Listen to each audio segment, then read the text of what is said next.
Boa noite, William. Boa noite a todos. Eu vou te dizer que, para mim, a mim surpreendeu mais o segundo tempo do São Paulo do que o primeiro tempo do Corinthians. Porque eu acho que o Corinthians jogando em casa contra um São Paulo que não tinha 12 jogadores, se a gente estender aqueles que não tinham condições de começar jogando por conta das seleções, 15 desfalques, eu imaginava mesmo um Corinthians tomando iniciativa, mandando no jogo, e o Corinthians mandou no primeiro tempo, né? Fez o seu gol, daqui a pouco a gente fala do pênalti, mas fez o seu gol, poderia até ter feito mais, acho que foi um Corinthians bastante superior no primeiro tempo. O que eu não imaginava é que o São Paulo voltasse para o segundo tempo como voltou. Porque acho que o São Paulo vai buscar o empate de maneira absolutamente justa. Era um São Paulo que estava melhor na segunda etapa, inclusive no momento em que o Corinthians faz o seu segundo gol, né? Mas aí conta muito a qualidade dos jogadores, né? Porque acho que os dois gols do Corinthians,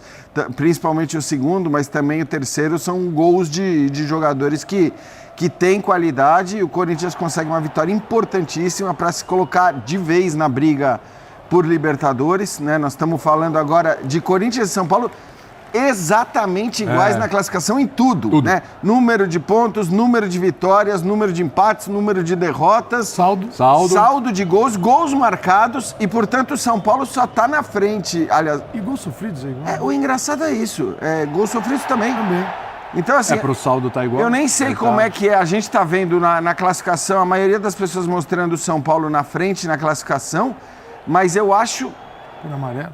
Então, na verdade, eu estava até me informando sobre isso. O confronto direto, né, porque o confronto direto é um critério de desempate. E ele é considerado também o saldo de gols no confronto direto. Só que, se a gente considerar gols marcados no confronto direto, o Corinthians fez mais até... Não, 3-1, 2-0. Tá igual, tá tudo igual. Tá tudo igual. Tá tudo igual. Dá pra fazer uma fusão. Eu não sei exatamente. Não faz isso que piora. Eu não sei exatamente aonde é. Se tiver fusão de dívidas, vai ser o clube mais endividado da galáxia. Não vai dar. Agora, sim, os dois estão muito na briga agora. Acho que pela oitava vaga, né? Pelo oitavo lugar que pode dar vaga. Pela sétima também, mas são 8 pontos. Eu já acho então, o Bahia deu uma brecha danada hoje, mas são 8 pontos já com 12 para disputar. Exato. Então, eu acho pouco provável que alguém chegue na sétima colocação. Mas...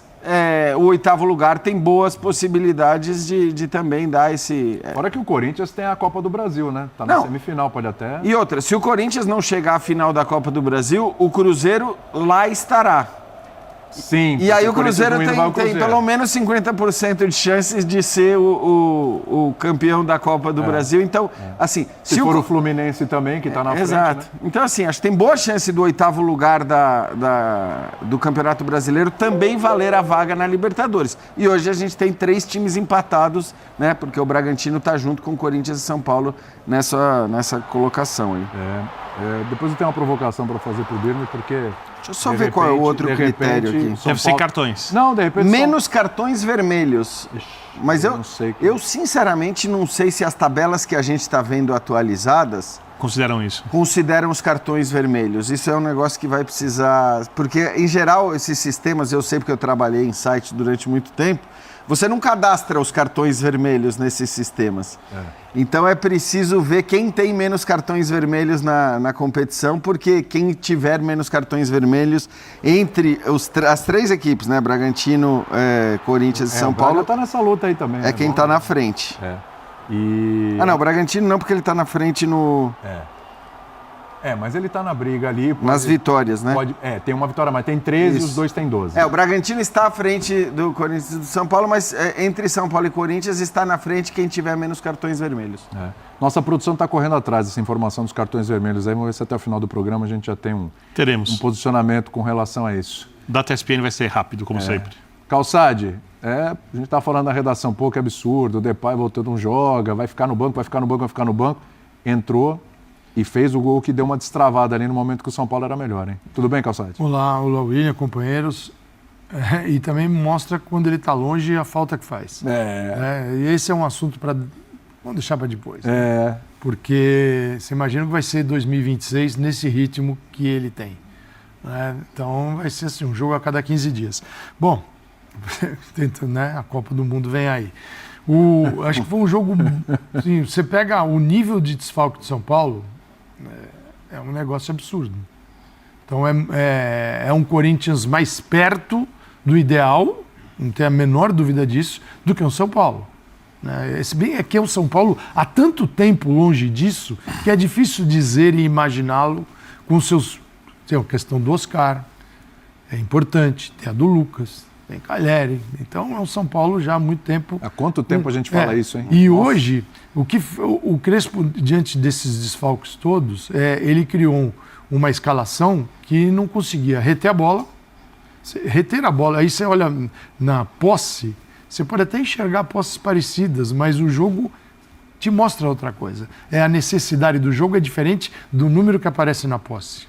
Às vezes você consegue entender o número e o que está acontecendo no jogo. Às vezes é só um número frio que nada representa. Então o São Paulo, a bola, tinha Ferreirinha e Luciano, a bola ela não parava lá na frente. Primeiro até porque era difícil chegar. Aí veio o outro treinador, o Dorival. O que ele faz? Ele tem o Yuri e o Guinegão. 3 no meio. Não jogou como joga o Garro, que é 2 mais 1. Ele jogou com o Bidon lado esquerdo, sim, Martínez lado direito, para o Mateuzinho poder jogar espetado, e o Carrilho. Bom lembrar que o Garro estava suspenso, né? O Garro suspenso. Então eram 3 zagueiros para 2, o trio de meio de campo encaixado também no do São Paulo, para dificultar o jogo e a saída. E aí, cara, ele criou duplas. Ele criou, por exemplo, tinha Angileri e Bidu pelo lado esquerdo. E o Bidu, assim, talvez no time seja um dos jogadores, se não for o... Acho que tem alguns que a gente pode levar para o mesmo nível, mas de menor condição técnica. Mas ele entrega. Tanto que no gol ele tem participação, ele entrega. Ele é um cara super esforçado. E geralmente é esquecido. Né? É esquecido. Então, Bidu, Angileri, Mateuzinho espetado, eventualmente o Martínez. Isso barrava os lados do São Paulo, o trio do Corinthians brecava o centro do campo do São Paulo e o São Paulo não conseguia sair. Uma mudança e uma boa conversa no vestiário mudaram tudo. Porque vem o Tapia, você tem o quê? Um atacante para o São Paulo enxergar, para incomodar os zagueiros do Corinthians. E o São Paulo inicia muito bem o segundo tempo. Com chance até, e ali teve uma falha de marcação no escanteio, mas com uma chance até de virar o jogo. Pelo momento, o Corinthians ficou acuado, dando bico. E aí o Dorival vem com a resposta muito boa. Vitinho, Memphis, então fica Vitinho, Memphis e Yuri, o trio. Diferente daquela composição que eu citei, mas um trio muito forte. Segurando lá o Mateuzinho. E sai lá do fundo do campo e começa a pressionar o São Paulo outra vez. Taticamente foi um jogo de muitas variações e variações interessantes. Porém, o São Paulo com menos mobilidade para alterar o time do que o Dorival, o Corinthians. Só da informação, 4 cartões vermelhos para o São Paulo, 2 cartões vermelhos... 4 para o Corinthians. 4 para o Corinthians, 2 para o São Paulo e por isso o São Paulo à frente. Senhor Vitor Birner, diga. 3-1 mostra bem a diferença dessas duas equipes, do momento que vivem? Boa noite, William, Jean, Calçade, aos fãs do esporte. Não mostra a diferença. Eu acho que as equipes são bem parecidas. Eu acho que o São Paulo, quando você olha o potencial dos jogadores mais defensivos, ele é superior aos jogadores do Corinthians. Estou falando só dos que estão à disposição. Esquece a minha comparação é essa. Só de não quem é podia o São jogar. Paulo ideal, o Corinthians ideal. É o que tem hoje, o que tem para hoje. Só de quem podia jogar. Estou tirando os times ideais. Só de quem os técnicos podiam escalar hoje. E quando a gente olha a capacidade técnica dos jogadores de frente do Corinthians, ela é superior aos jogadores de São Paulo. Mas o jogo é decidido muito pela parte coletiva, pela parte mental, por erros individuais. Do pênalti a gente vai falar depois. Sim. E eu acho que o Corinthians mereceu ganhar. São Paulo, eu concordo com todas as análises do Calçado e do Jean. Eu acho que o Corinthians foi melhor no primeiro tempo. O São Paulo volta melhor no segundo, empata o jogo. Podia até conseguir a virada. Estava um momento bem interessante. Mas aí tem as questões individuais de ambos os lados que pesam no segundo gol e ninguém vai dizer que fica surpreso com elas. Né? Ninguém vai dizer que uma jogadaça do Memphis de técnica no mano a mano ela é surpreendente. Os erros do Pablo Maia depois que ele voltou de lesão são muito mais comuns do que pré-lesões.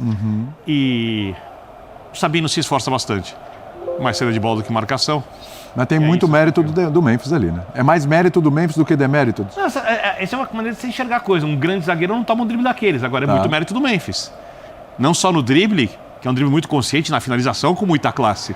Como ele resolve a jogada. Então, eu acho que fica ali. Tem ambas as coisas assim, eu não consigo colocar uma acima da outra. A gente valoriza muito mais, óbvio, a jogada do Memphis, porque não é qualquer atacante que mesmo diante de um erro do Sabino faz um drible desse. Então, fica mais pro Memphis, mas acho que o gol tem peso de ambos. E aí uma outra coisa que é muito comum no São Paulo, como aconteceu quando tomou o gol do Palmeiras depois de ser prejudicado pela arbitragem, como aconteceu contra a LDU no Morumbi depois de tomar o primeiro gol, como aconteceu hoje. O time fica atrás do placar em jogos mais importantes e não tem nenhuma capacidade de reação, que é formado por... tá com muitos desfalques e tem um técnico monotático no comando da equipe. Técnico monotático, vamos falar sobre isso daqui a pouquinho, sobre o técnico monotático. O Jean e o Bragantino, né? Isso. E aí você estava vendo os critérios de desempate e tal. Corinthians mostrou hoje que tem, nessa briga, por essa 8ª vaga, né? Se ela aparecer, é até provável que apareça. O Corinthians é quem tem mais de um de tirar para brigar por essa vaga? Você acha? Dos 3 ali? Olha, eu acho que tá tudo muito parelho. O problema é que o São Paulo tem pouco de onde tirar. Esse é o ponto. Porque acho que o São Paulo tem tido muita dificuldade.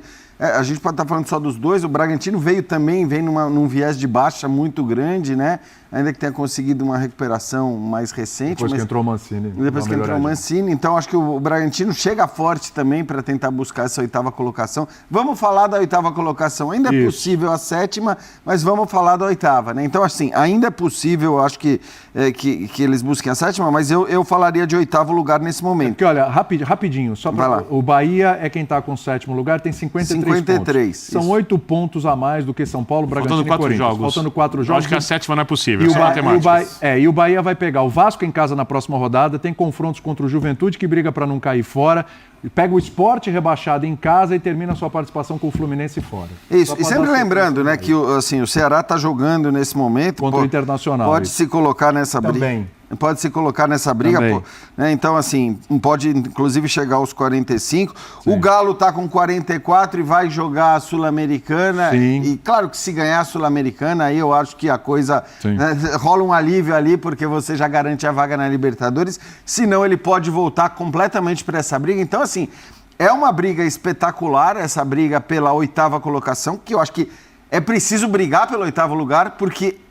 Eu talvez diria que é mais provável nesse momento a gente ter um 8º lugar dando vaga na Libertadores do que não ter o 8º lugar dando vaga na Libertadores, né? Então eu acho que assim, é importante brigar por isso. Entre São Paulo e Corinthians, eu acho que hoje o que eu vejo como deficiência do São Paulo é a quantidade de desfalque. E assim, não sei nem se dá para dizer hoje, porque é impressionante como o São Paulo vem do começo do campeonato até a 34ª rodada, sempre variando entre 8 e 15 desfalques. Há anos. É um negócio, assim... Então, tem muitos desfalques. O São Paulo colocou hoje, no segundo tempo, os jogadores que chegaram hoje às 6 da manhã. Um chegou às 6, outro chegou às 9 da manhã. Exato. Acabou colocando em campo porque eles vinham de seleção e tudo mais. E precisou. E o Corinthians mesmo tem a volta do Carrilho, tem o Yuri agora jogando, o Memphis, o Memphis vai ter sempre essa dosagem, né, dentro daquilo que jogou na segunda. Costuma falar, que jogou na segunda, mas hoje entrou quinta, né, e resolveu o jogo. Sim. Então, assim, bem ou mal, lembra do quarteto? Agora tem o Garro machucado, mas lembra que a gente falava muito do Corinthians, do quarteto e o Corinthians sem o quarteto? O Garro suspenso. O Garro suspenso, E o Vitinho agora entrando hoje foi importantíssimo no 3º gol, né? Porque foi uma jogada. Então, assim, acho que talvez o jogo em si, o placar do jogo, leve essa crença de que talvez seja mais possível hoje o Corinthians do que o São Paulo. Mas olha, para mim está muito parelho. E a própria tabela de classificação acho que demonstra o que o Birner falou sobre a similaridade de forças de Corinthians e São Paulo hoje, né? Tudo igual. Até porque o Corinthians tem um detalhe que está na tabela, é só olhar. Jogos em que há um foco clássico e jogos que você não sabe o que está rolando. O time desmobiliza, né? Totalmente desmobilizado. É verdade. Então, isso é uma realidade do Corinthians nesse campeonato. Clássico, o né? final Aquele do jogo ano- contra o Santos Exato. foi assustador o Corinthians. Totalmente. Uma coisa horrorosa. Totalmente, assim, desmobilizado, um negócio não desmerecendo o Santos, mas Não, sim, meu. não havia ali um vestígio de competição. Verdade. Então tá aí, né, galera? Foi um jogo decidido ali no finalzinho com a jogada individual do Depay, né, que é um bom jogador. E o Sabino, cara, pelo amor de Deus, não pode levar um drible daquele, cara. Final de jogo ali, não pode levar um drible desse. Mas, é o que eu falo pra vocês, nós temos deficiência técnica no time. E isso pode acontecer. Agora, o primeiro tempo foi só do Corinthians, eu acho que o segundo tempo o São Paulo melhorou muito. Eu acho que, pelo segundo tempo que o São Paulo fez, é até justo o empate. Mas aí, depois do segundo gol, o São Paulo não tem muito poder de reação, né, cara? E aí levou o terceiro e acabou o jogo ali. Então é isso, é mais um time que entra na briga pela próxima vaga da Libertadores com a gente, né? Pelo G8, né? Como falaram aí o Calçade e o Jean. É isso, é uma pena. Mas a gente perdeu o clássico aos 40, né? Segundo tempo, 42, eu acho. É isso. Então se quer ESPN Brasil, link aqui na descrição, galera. Decepcionado pelo jogo de hoje, eu acho que vocês também. É isso. Se inscreve no canal, deixa o like, comenta sua opinião. E amanhã a gente volta aí com outros react aí sobre a análise sobre esse jogo aí, mas pô, perder o jogo no fim, do jeito que foi, é complicado.